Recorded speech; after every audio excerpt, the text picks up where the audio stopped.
The main stereotypes about climate activists are that they're radical and they'll be gluing themselves to roads or ripping down oil rigs. I'm not being funny, but some of us have jobs, like we don't have time to go to these protests. Is this drop in the ocean going to make any difference? No, so I won't even try. It's what I hear a lot from a lot of people. What do you want young people to take away?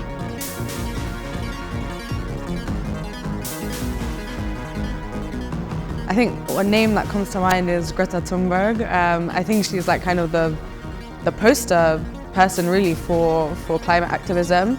And the reality is that, I mean, there's other ways to be a climate activist other than be really vocal about it. There's things you can do in your everyday lives.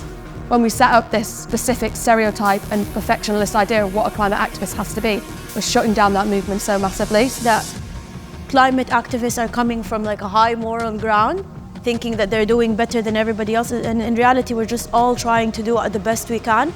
And the more we invite people to try, rather than shame others, then we're creating a safe space for others to join and feel like empowered to do so. Change only happens when it's a space for everyone.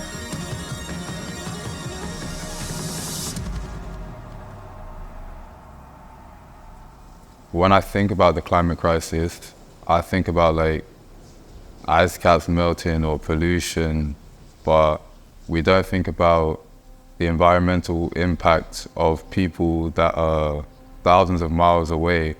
We're actually the generation that can do something. You know, the global south is reaping the negative consequences of the actions of the West, right?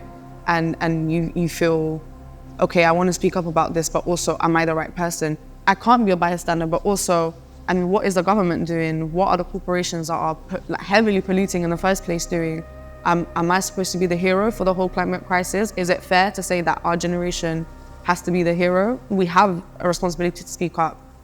So does the government. So do these corporations. And if anything, our responsibility, should be to push them to do that as much as it is to fix it. The climate crisis is a challenging reality for people from all across the world. Those living in the most deprived areas are the ones that are experiencing it the most. We don't all have to tackle the climate crisis in the same way, but stepping up and doing our bit is really important.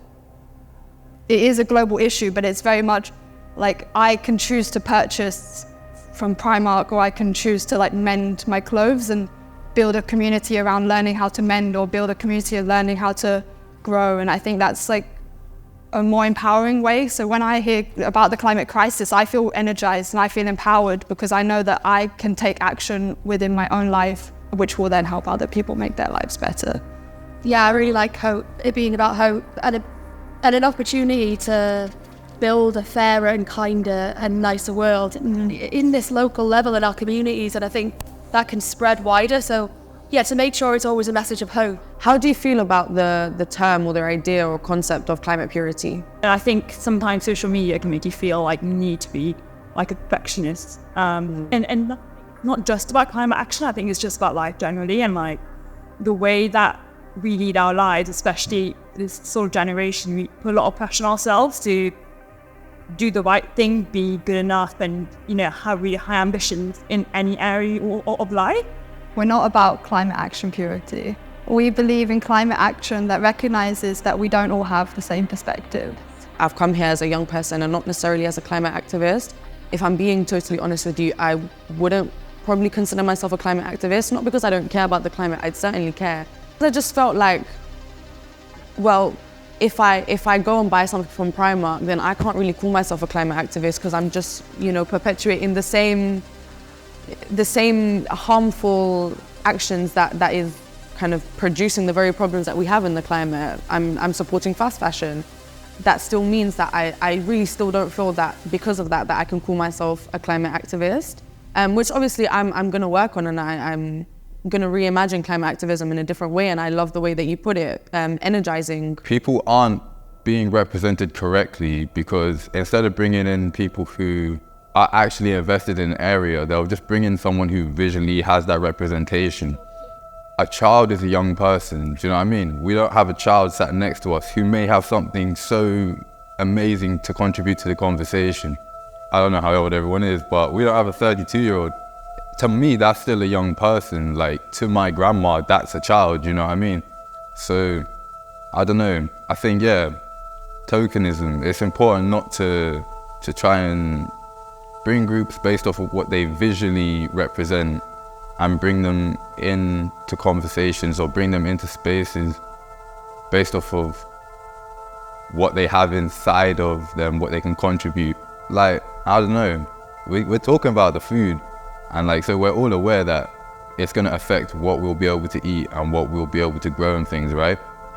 We don't get to have conversations with the people that are planting the food. Climate action isn't something that only well-off people do. Even though many of us are doing our best, inequality make it very difficult for many people. But who should have the power is the majority.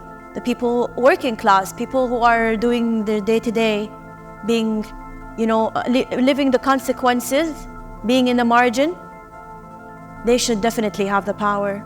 I don't particularly like the idea of having power. I want freedom and rights. Like, I want breathable air and edible food. I guess the task as a young person myself is to raise up and empower all of the young people around me to feel like they can positively tackle the climate crisis in whatever way that might look like. What I think that young people could take away from this is that they don't have to be perfect in being an activist. There's no one specific way they have to act to be like a good activist.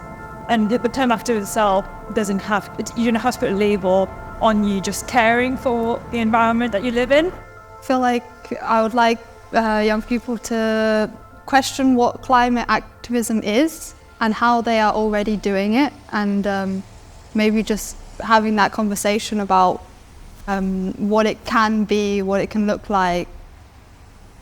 Many of us have so many different ideas and so many different perspectives to bring, and ultimately all of them can really lead to some really good climate solution. Like, often I feel it's so difficult to talk about climate change because people are just scared of what's going to happen, because it's just such a big, scary, problem. And it is scary, but the more you talk about how you're feeling, the more likely you'll feel like your feelings being heard and just your voice being heard.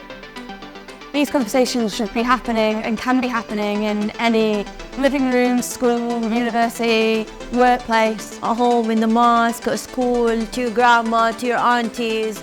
Everybody should be involved in the conversation. And you'd be surprised what you can learn from people that you didn't think you'd be able to learn anything from. So yeah, keeping the space open for everybody, listening to everybody is really important. It's important, like, maybe if you're new to this, to feel comfortable with who you're talking, because these can be big topics and can bring up a lot of uncomfortable issues about maybe the habits you have, or maybe you feel guilt and judgment. So I think if it's the first time that you're starting to delve into this, maybe find people you trust, see who's around you and who can be supportive on this journey of exploration as well. Yeah, positive change happens and is happening when everyone's voice is welcome and important and encouraged. And if we all listen to each other and we practice kindness and openness, that's where the real change happens. Tackling and combating these systems is really, really tough, and no one person can do this alone, which is why we really need to stand together. When we're having these conversations, what sort of questions do you think we can use to maybe start the conversation, or even, not just start, but continue that conversation? I think we've touched on a few today, right? But I guess maybe who's missing from the conversation. In order to start a really good conversation, we want to make sure we have as many people represented and involved as possible. And I mean, we've already said that total representation isn't possible, but it's really good to understand who is there and who isn't there. A lot of young people suffer from climate anxiety, and so, yeah, just a simple question. How does the climate crisis make you feel? It's a really good place to start. It's important that we ask ourselves and others the questions like, who is impacted by this event? Why were they impacted? How long will that impact last? Just as a way to get an understanding, because everyone can tell you, oh, the climate crisis is a big thing, but you hear a term a lot, you don't necessarily know what it is. You know what I mean? the reason people don't engage with climate change and environmental issues is because it feels so far removed from their daily lives, because it feels like as if it's just happening on the other side of the world or in like the North Pole. So it just feels like, to make it feel as if it's relatable back to them and their own lives, asking them, why does it matter to you? Like, does it matter at all? Yeah, so like finding a way to make it a personal issue, because then you're not talking about this big concept that's beyond you. You're talking about yourself and how you feel and how you're affected and how you matter in this equation. Like, how is it affecting you, and how can you make your life better? What would actually make you feel happier, and what would actually make you feel better as a person who's living through the climate crisis? It's affecting all of us, and a lot of the things that are probably making you feel bad are probably symptoms of the climate crisis. And at a social level too, right? Not the icebergs are melting, because when we understand it from a social lens, when we understand why it affects people and not the land, we're more likely to relate to it and therefore talk about it, right? I'm more likely to complain to my friends about what happened to me today than what's happening in the world. I leave this conversation feeling like I could do much more. I feel very hopeful And empowered. Yeah, it's really sweet. I feel like, I have been doing a lot, you know. Maybe it's not enough, but it will be. I keep just trying. And I feel a lot more comfortable to initiate the conversation, because I know that I can call myself a climate activist, even though I'm not the most active. I'm feeling quite grounded after having all of these conversations. Sometimes it's really easy to get in your own head or my own head and really run away with all this hopelessness and complexity of this huge global issue. I'm just feeling a lot more forgiving to myself about what I do and how I navigate myself in the way that I speak with people and in the way that I act, and knowing that there's no right way and there's no need to be 100% all the time. It's about encouraging and holding each other and holding space together.